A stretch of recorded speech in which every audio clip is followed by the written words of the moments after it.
Hello guys, आप सभी का स्वागत है। आज हम लोग पढ़ने वाले हैं माइलोग्राफी।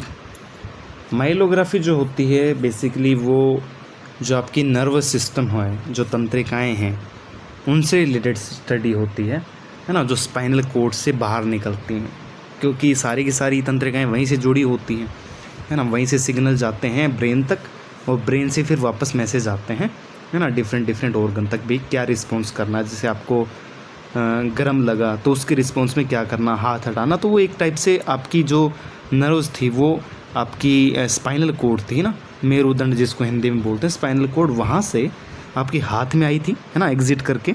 और हाथ में आने के बाद में वो वहाँ से सिग्नल रिसीव कर रही है और वापस रिस्पॉन्स के लिए क्या करना है आपको वो बता रही है। मतलब एक टाइप से मैसेज ट्रांसफ़र कर रही है तंत्रिका। तो माइलोग्राफी में आप तंत्रिकाओं और स्पाइनल कॉर्ड का अध्ययन करोगे। माइलोग्राफी 2-3 टाइप की होती है, जैसे सर्वाइकल माइलोग्राफी होती है, डोर्सल होती है, लंबर होती है, ठीक है। और 2 टाइप से आप कॉन्ट्रास्ट मीडिया दे सकते हो। टाइप से इन द सेंस मतलब 2 जगह पे कॉन्ट्रास्ट आप दे सकते हो। एक तो लंबर पंक्चर करके दे सकते हो और एक सर्वाइकल को पंक्चर करके दे सकते हो, ठीक है। 2 जगह से आप कॉन्ट्रास्ट डाल सकते हो स्पाइनल कॉर्ड के अंदर, ठीक है। इसके बारे में डिटेल में अपन पढ़ के बात करेंगे कि भाई क्या सीन है, नोट्स वगैरह कैसे क्या लिखना है एग्ज़ाम के अंदर, ठीक है। तो ये माइलोग्राफी अपना टॉपिक है और स्टार्ट करते हैं अपन। ये स्पाइनल कॉर्ड एंड उससे एग्जिट करने वाली नर्व का रेडियोग्राफिक एग्जामिनेशन है। आपकी जो स्पाइनल कॉर्ड है ना, जो ये जो ब्रेन होता है, ये ब्रेन है। ब्रेन के नीचे जो पूरी लंबर तक जाती है ना, वर्टेब्रा बॉडी जो होती है आपकी, उसके नीचे एक्सटेंड रहती है पूरी, है ना। ये ब्रेन हो गया, ब्रेन से लगा के नीचे तक फैली रहती है, ठीक है। स्पाइनल कॉर्ड क्या करती है, कहाँ से क्या होती है, देखो स्पाइनल कॉर्ड है और उससे एग्जिट करने वाली नर्व का रेडियोग्राफिक एग्जामिनेशन, जिसको परफॉर्म किया जाएगा after injecting the intrathecal A radio पे कॉन्ट्रास्ट मीडिया। इंट्राथिकल का मतलब ये होता है कि CSF के अंदर जब आप कॉन्ट्रास्ट मीडिया डालते हो तो उसको इंट्राथिकल बोला जाता है ना। इंट्राथिकल कॉन्ट्रास्ट मीडिया आप डालोगे into the cervical and lumbar spine. देखो 2 जगह पे बोला इसने, सर्वाइकल पे और लंबर स्पाइन में आप डाल सकते हो। अब क्यों डालते हैं, ताकि पैथोलॉजी एंड एबनॉर्मेलिटीज़ को डिटेक्ट किया जा सके। भाई ये नर्व से रिलेटेड कोई पैथोलॉजी है, कोई एबनॉर्मलिटीज़ है तो उसको देखा जा सके, है ना, पहचाना जा सके। तो इसके लिए आप ये करते हो। एंड इट्स नर्व ब्रांचेज, और उनकी ब्रांचेज को देखने के लिए, ठीक है। जो आपकी स्पाइनल कॉर्ड है उससे रिलेटेड एबनॉर्मलिटीज़ और उससे जो नर्व ब्रांचेज निकल है उनकी कोई एबनॉर्मलिटीज़ या पैथोलॉजी है उसको देखने के लिए टेस्ट किया जाता है। और कौन करता है टेस्ट, बाय न्यूरोलॉजिस्ट।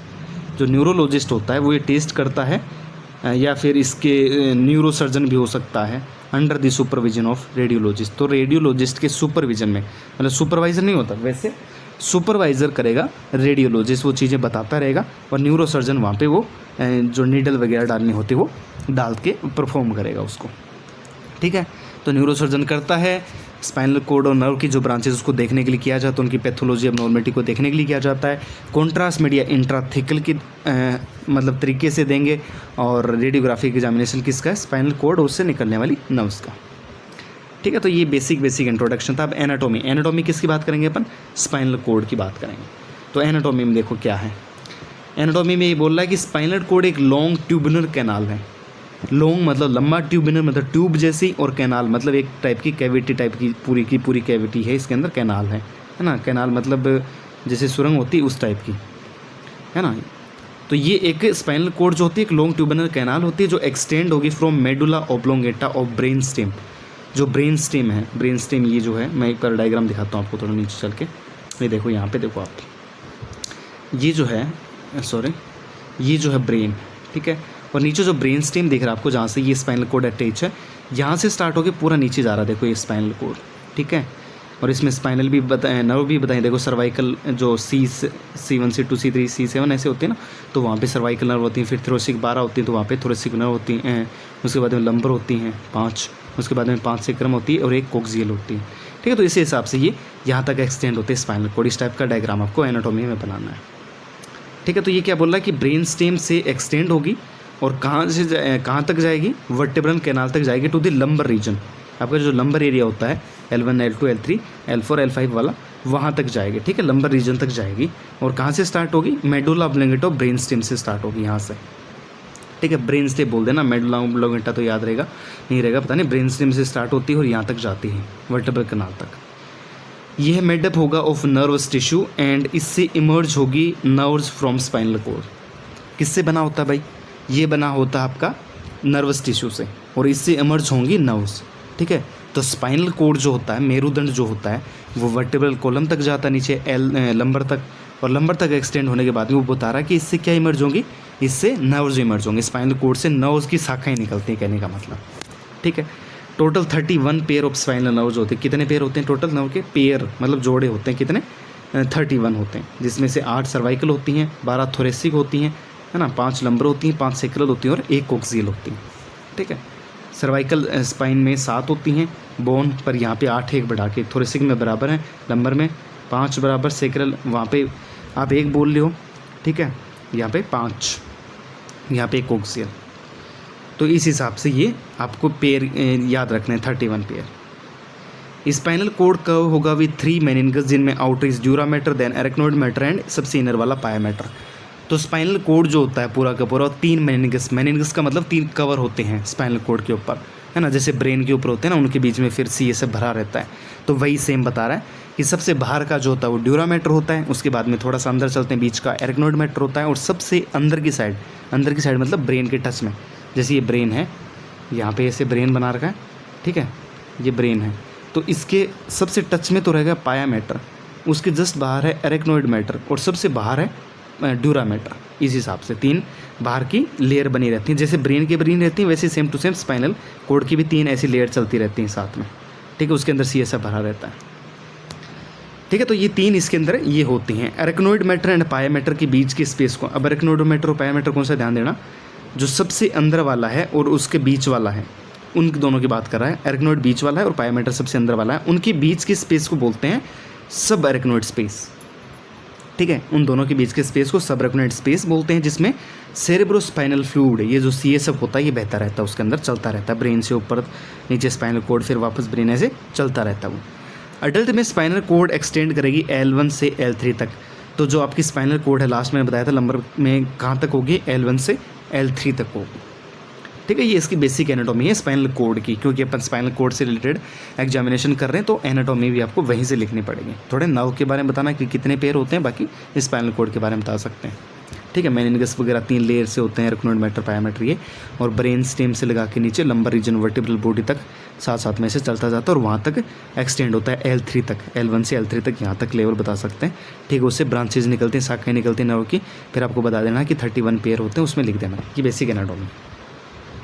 फिर इंडिकेशन भी माइलोग्राफी क्यों करते हैं उसके बारे में पूरा डिस्कशन यहाँ पे। देखो इंडिकेशन में क्या क्या, सबसे पहले बैक स्पाइन पेन कर रही है भाई, किसी की पीठ में दर्द हो रहा है, बैक स्पाइन में लंबे टाइम तक दर्द रहा है ना, pen in lower limb, severe pain मतलब बहुत ज़्यादा पेन हो जाए, जैसे थाई में दर्द है या फिर उससे नीचे भी पेन है, तो सीवियर पेन अगर हो रखा है लोअर लिम्ब के अंदर, जो आपके पैर हैं उनके अंदर, पूरे के अंदर कहीं भी हो सकता है, आपकी थाई से लगा के नीचे तक, अगर उनमें सीवियर पेन है देन ये करेंगे, है ना, तो भी वो उसी से रिलेटेड हो सकता है, क्योंकि जो एक्सट्रीमिटी की जो नर्व होती हैं वो भी स्पाइनल कोड से निकलती हैं, है ना। तो अगर सीवियर पेन है तो उस कंडीशन में हर्निएटेड डिस्क हो जाती है, उस कंडीशन में करेंगे स्पाइनल कोड ट्यूमर, है ना, स्पाइनल कोड की कोई ट्यूमर, उस कंडीशन में करेंगे डीजनरेटिव पैथोलॉजी, है ना, changes in spinal cord. Degenerative मतलब किसी चीज़ का टूटना एक टाइप से, है ना, कोई ऐसी पैथोलॉजी जो उसको तोड़ रही है धीरे धीरे करके, तो उस कंडीशन में भी ये किया जाता है। इसके अलावा कॉन्जेनाइटल डिफॉर्मिटी, भाई कोई आंशिक है, नमनेस यानी सुन आ रखी है, वीकनेस कमजोरी आ रखी है,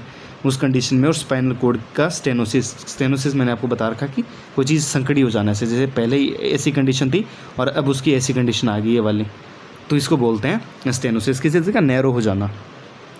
तो इस कंडीशन के अंदर आप करेंगे, ठीक है। बैक स्पाइन में पेन है, pain in lower limb severe, herniated disc, spinal cord tumour, degenerative pathology, change in spinal, और congenital deformity, numbness, weakness, spinal cord stenosis. Numbness का मतलब सुन करना, ठीक है, सुन हो जाना। तो इतनी कंडीशन के अंदर करते हैं। अब कॉन्ट्राइंडिकेशन किन किन कंडीशन के अंदर नहीं करनी है उसके बारे में बात करते हैं। तो ये कॉन्ट्राइंडिकेशन है अपने पास में। सबसे पहले hypersensitivity to iodinated contrast media, CSF के अंदर ब्लड आ रहा है भाई, आप कोड जो स्पाइनल कोड को पंक्चर कर रहे हैं, है ना, स्पाइनल पंक्चर जब कर रहे हैं, लंबर पंक्चर जिसको बोलते हैं, तो उस कंडीशन के अंदर CSF के अंदर ब्लड आ जाए तो भी आपको नहीं डालना, फिर कॉन्ट्रास्ट मीडिया वगैरह नहीं डालना है। अरेक्नोइडिटिस, देखो ये टिस जिसके पीछे लगता है ना, उसका मतलब इन्फ्लामेशन हो जाता है। मैंने आपको पीछे बताया था, बेरियम स्वेलो में शायद एक आया था, पैरालिसिस था, मे बी इन्फ्लामेशन हो गया था स्मॉल बॉल का, पैरालाइटिक इलियस था मे बी, तो उसके अंदर भी इन्फ्लामेशन था, पर वहाँ पे पैरालाइटिक इलियस है ना, ये टिस टिस ऐसे करके कुछ आएगा ना, तो फिर वो इन्फ्लामेशन आ जाएगा। तो इन्फ्लामेशन ऑफ एरेक्नोइड स्पेस या मैटर, एरेक्नोइड मैटर। तो एरेक्नोइड मैटर मैंने आपको बताया था, जो एरेक्नोइड स्पेस है, सॉरी एरेक्नोइड स्पेस तो है ही, जो एरेक्नोइड मैटर है और जो पाया मैटर है ना, सबसे अंदर वाला और बीच वाले के बीच की जो जगह था उसको अपन बोले थे एरेक्नोइड स्पेस, अभी पढ़ गए थे एनाटोमी में, है ना। तो अगर उसका इन्फ्लामेशन, उसके अंदर सूजन आए तो भी नहीं करना आपको। ब्लड क्लोटिंग डिसऑर्डर, भाई ब्लड क्लोटिंग से रिलेटेड कोई डिसऑर्डर है तो भी नहीं करेंगे। रिसेंट लंबर स्पाइन पंक्चर अगर कर चुके हैं, भाई पहले माइलोग्राफी करवा चुके हैं, लंबर पंक्चर किसी रीजन से करवा चुके हैं तो भी नहीं करना है। इन्फेक्शन हो रखा है जहाँ पे पंक्चर करना है अपने को, भाई L1 L2 L3 के ऊपर पंक्चर कर रहे थे अपन और वहाँ पे इन्फेक्शन है, देन भी नहीं करना। सस्पेक्टेड प्रेगनेंसी है तो उस कंडीशन भी नहीं करना है। तो वापस एक बार देख लेते हैं। हाइपर सेंसिटिविटी आयोडीन से, CSF के अंदर ब्लड आ रहा है, एरेक्नोइडिटिस है, ब्लड क्लोटिंग डिसऑर्डर है, रिसेंट लंबर स्पाइन पंक्चर हो रखा है, इन्फेक्शन है इस जगह पे, है ना, पंक्चर वाली जगह पे, और सस्पेक्टेड प्रेगनेंसी। अब इक्विपमेंट कौन कौन से काम लेंगे, तो एक चीज़ ध्यान रखनी है, जहाँ पे लंबर पंक्चर होता है वहाँ पर नीडल तो चाहिए अपने को, तो नीडल याद रखना आप, ठीक है। तो लंबर पंक्चर नीडल 18 गेज की, 20 गेज की, 22 गेज की कोई भी ले सकते हैं, डिपेंड करता है पेशेंट के ऊपर, पेशेंट बड़ा है छोटा है ना, एज के ऊपर डिपेंड करता है। तो उस हिसाब से अपने को एक नीडल ले लेनी है, 18 गेज, 20 गेज, 22 गेज की। उसके बाद में X ray tube and shoulder straps या फुट रेस्ट, भाई फुट रेस्ट या फिर शोल्डर जो स्ट्रैप्स होते हैं भाई बांधने के लिए एकदम टाइट करके रखें उस चीज़ के लिए, है ना। तो उसके लिए फिर आप ये चीज़ लोगे, एक्सरे ट्यूब के साथ में शोल्डर स्ट्रैप और फुट रेस्ट। उसके अलावा अपनी फ्लूरोस्कोपी यूनिट हो जाए, टिल्टिंग टेबल चाहिए। टिल्टिंग टेबल का मतलब ये हो गया कि जैसे पहले ये अगर टेबल थी तो उसके बाद में इसको ऊपर नीचे किया जा सके, ऐसे हेड से उठाया जा सके, पैरों से ऐसे नीचे किया जा सके, या फिर अपोजिट डायरेक्शन में, तो वो टिल्टिंग टेबल अपने को चाहिए होगी, ठीक है। उसके बाद में है एंटीसेप्टिक सॉल्यूशन चाहिए होगा क्लीन करने के लिए, जो एरिया पंक्चर कर रहे हैं जहाँ पे नीडल डाल रहे हैं। एनेस्थेटिक जेली चाहिए होगी, जो लोकल एनेस्थीसिया आता है, भाई एक ही जगह पे करना, पूरी बॉडी में तो एनेस्थीसिया देना नहीं है, तो एनेस्थेटिक जेली चाहिए उस एरिया को सुन्न करने के लिए। गोजेस चाहिए क्लीन करने के लिए, सिरिंजेस चाहिए, कॉन्ट्रास्ट आयोडीनेटेड मीडिया 10 ml, ध्यान रखना 10 ml। ये जो क्वांटिटी है, वॉल्यूम जो है वो कई बार पूछ लिया जाता है कि कितने ml कॉन्ट्रास्ट मीडिया यूज़ करेंगे, तो 10 ml यूज़ करेंगे। ग्लव्स आ गए, ग्लव्स के बाद में स्टेराइल टॉवल आ गया, ठीक है। इतनी चीज़ें अपने को लेनी है। उसके बाद में बात करते हैं पेशेंट प्रिपरेशन की, भी पेशेंट प्रिपरेशन कैसे करेंगे। तो पेशेंट को to take low residue diet 2 day prior to the examination, और क्लियर लिक्विड ड्रिंक ले, ठीक है, डे ऑफ एग्जामिनेशन के, मतलब जिस दिन एग्जामिनेशन है उस दिन क्लियर लिक्विड लेगा और 2 दिन पहले लो रेसिड्यू डाइट लेगा। उसके अलावा फास्टिंग करवाई जा सकती है 6 से 8 घंटे पहले एग्जामिनेशन से। पेशेंट को बोलेंगे आधी रात के बाद में कुछ भी खाए पिएगा नहीं। उसके बाद में प्री प्रोसीजर इन्वेस्टिगेशन, जैसे कि एक्सरे हो गया, है ना, रिपोर्ट्स, ब्लड शुगर टेस्ट हो गया, ब्लड क्लोटिंग कितने टाइम में ब्लड क्लोटिंग थक्का जमता है, लीवर फंक्शन टेस्ट वगैरह हो गया, उनको सब रिव्यू करेंगे, मतलब चेक करेंगे। उसको कौन करेगा, रेडियोलॉजिस्ट करेगा। इसके अलावा प्रीवियस मेडिकेशन, एंड अगर क्लोटिंग या फिर ब्लीडिंग डिसऑर्डर है देन भी इन्वेस्टिगेशन किया जाए, भाई उसको क्लोटिंग या फिर ब्लीडिंग डिसऑर्डर हो रखा है, भाई उसको थक्का नहीं जम रहा है ना, ब्लीडिंग है, खून बहता रहता है, तो उस कंडीशन में भी इन्वेस्टिगेशन करनी पड़ेगी, अपने को रिव्यू करना पड़ेगा। तो सब चीज़ें देखनी है उसके अंदर, एक्सरे से लगा के सारी जांचें जो है रिपोर्ट है उनको चेक करना। फिर आता है प्रोसीजर, कैसे प्रोसीजर करना है उसके बारे में बात करते हैं। On the day of examination patient को पूरा प्रोसीजर डिस्क्राइब करें और रिटर्न करेंगे, कंसेंट है वो ले लेंगे ताकि अपन प्रोसीजर को परफॉर्म कर सकें। पेशेंट को आस्क करें to take remove all metallic object and jewellery from body and also remove cloth and wear the hospital gown. तो पेशेंट को बोलेंगे कि वो सारे के सारे मेटेलिक ऑब्जेक्ट और ज्वेलरी अपनी बॉडी से रिमूव कर दें और क्लॉथ भी वियर करके, क्लॉथ रिमूव करके हॉस्पिटल गाउन वियर करें। इसके अलावा पेशेंट की आर्म में इंसर्ट करना IV लाइन, एंड अगर रिक्वायर्ड है या नेसेसरी है तो sedative medication should be given ताकि पेशेंट रिलैक्स किया जा सके। भाई पेशेंट अगर हड़बड़ा रहा है, उसको डर लग रहा है उस चीज़ से, तो फिर मेडिकेशन देंगे उसको, सेडेटिव मेडिकेशन जो कि उसको रिलैक्स करेंगे, है ना, IV लाइन के थ्रू, जो IV लाइन डालेंगे पेशेंट के हाथ में उसके थ्रू। पेशेंट को प्लेस किया जाए इन लेफ्ट लेटरल पोजीशन, ध्यान रखना माइलोग्राफी के लिए अपने को पंचर करनी है लंबर, तो मोस्टली सबसे पहले लंबर पंचर से स्टार्ट करते हैं अपन, सर्वाइकल तो बाद में करते हैं, पहले उनकी स्टडी करते हैं। तो left lateral position is the best position ना, सिटिंग के अलावा भी सुपाइन के अंदर लेके पहले फिर उसको लेफ़्ट लेटरल में करवा दो, एंड उसके नी एंड हैंड को फॉरवर्ड बेंड करना है, फ्लेक्स टुवर्ड द एब्डोमेन।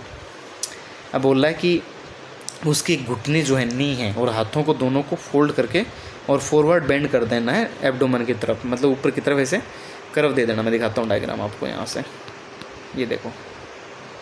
तो ये जो इसके पैर हैं, यहाँ पे घुटने हैं, वो इसके एब्डोमेन ऊपर की तरफ ले जाने एकदम, ताकि जो कर्व है यहाँ पे जो कर्व बनता है वो कम हो जाए, है ना, आराम से एकदम स्ट्रेट मिल जाए अपने को बॉडी। तो इसलिए वो करते हैं। कहाँ पढ़ रहे थे अपन?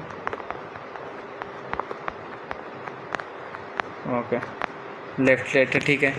उसके बाद में क्या करना, पेशेंट को आपने लेटा दिया लेफ्ट लेटर में। उसके बाद में आफ्टरवर्ड स्किन पर एंटीसेप्टिक सॉल्यूशन अप्लाई करेंगे एट द लंबर रीजन। भाई जो लंबर रीजन है वहाँ पे एंटीसेप्टिक सॉल्यूशन अप्लाई करना है ना, ताकि स्टेराइल के एजेस के जो कीटाणु वगैरह वो वहाँ से ख़त्म हो जाए। और एनेस्थेटिक जेली अप्लाई करनी है एट द एग्जामिनेशन साइड।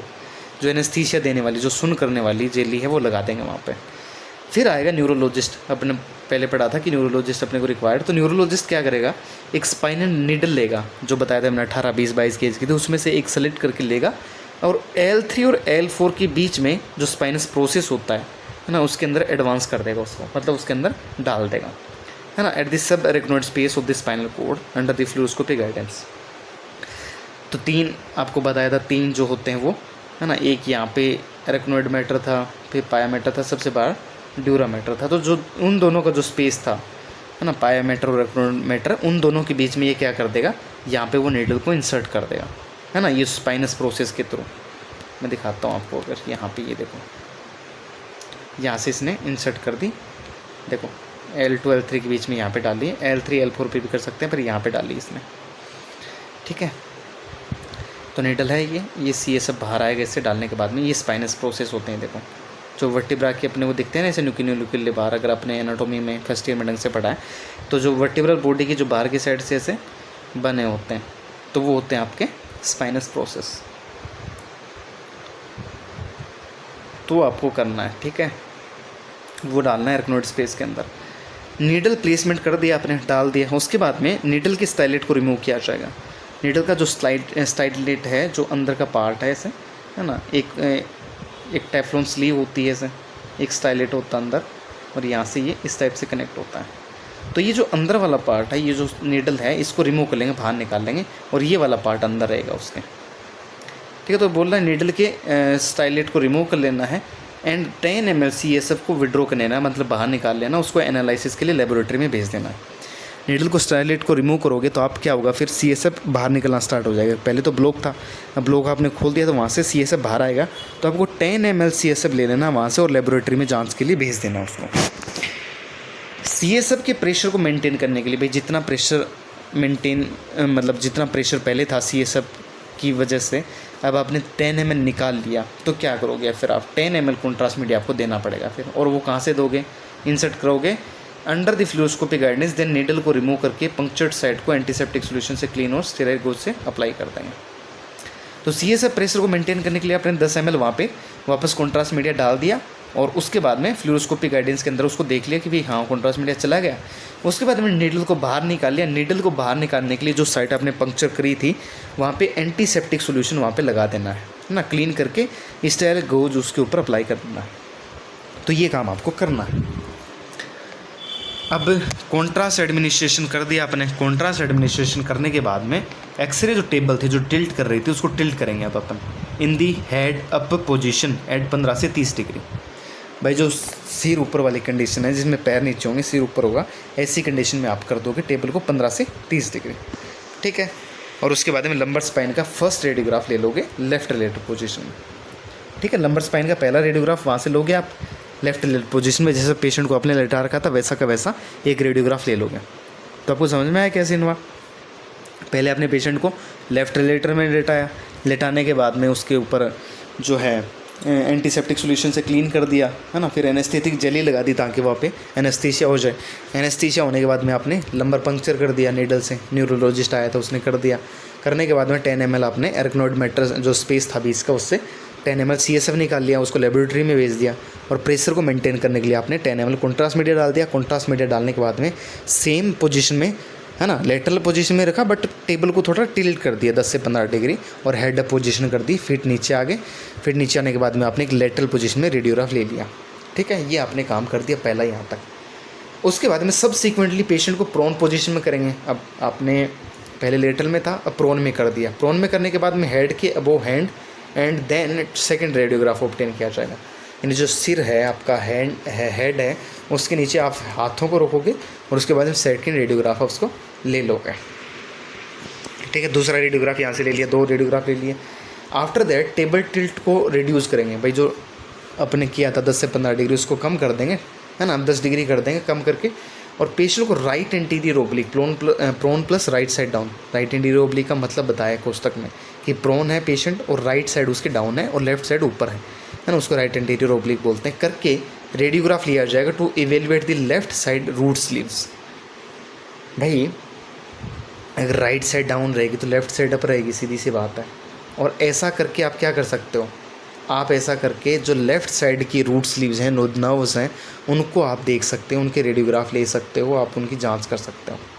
ठीक है, इसके अलावा आप पेशेंट को लेफ़्ट एंटीरियर ओब्लिक मतलब लेफ़्ट साइड डाउन करके, है ना, और राइट साइड ऊपर करके रेडियोग्राफ लेके और राइट साइड वाली रूट स्लीव को देख सकते हो, जांच कर सकते हो। तो समझ में आ रहा है कि जो राइट वाली अगर पोजीशन लगाते हो राइट एंटीरियर ओब्लिक प्रोन में, तब तो आप लेफ़्ट वाली साइड की रूट स्लीव को देख सकते हो, और अगर लेफ़्ट एंटीरियर ओब्लिक में करते हो फिर रेडियोग्राफ लेके आप राइट साइड वाली को देख सकते हो। तो इस हिसाब से लेफ़्ट और राइट दोनों को देख सकते हो।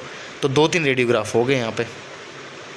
ठीक है, प्रोन में भी ले लिया, लेफ़्ट लेटरल में ले लिया, राइट एंटीरियर ओब्लिक में ले लिया और लेफ़्ट एंटीरियर ओब्लिक में ले लिया। 4 रेडियोग्राफ आपको यहाँ पे लेने हैं। ठीक है, during the procedure various position में रेडियोग्राफ ऑब्टेन किया जाए। इसके अलावा और भी ले सकते हैं, जैसे कि इसने बोला कि लेफ़्ट एंड राइट ओब्लिक ले सकते हैं, फ्लेक्शन एक्सटेंशन में ले सकते हैं, ताकि इवेलुएट किया जा सके stenosis, disc movement and nerve root sleeves को। तो सब चीज़ों को देखने के लिए आप लेफ्ट राइट ओब्लिक हैं, फ्लेक्शन एक्सटेंशन, इनमें भी रेडियोग्राफ ले सकते हो एडवांस में। बाकी वो 4 तो आपको लेने ही लेने हैं जो पहले अपन डिस्कस करके हैं, right anterior oblique, left anterior oblique, prone और लेफ्ट लेटरल। ठीक है, इसके अलावा ये ले के सके और आपका एग्जामिनेशन हो जाएगा लंबर पंक्चर। लंबर पंक्चर वो डन किया जा सकता है सिटिंग पोजीशन में, पेशेंट को बिठाकर भी आप ये लंबर पंक्चर कर सकते हो। ठीक है, तो ये लंबर स्पाइन की आपकी हो चुकी है। और यहाँ पे इसने देखो ये बताया इसने, ये देखो अब समझो आप, जो नीडल का स्टाइलेट था, ये देखो सीथ इसके अंदर है।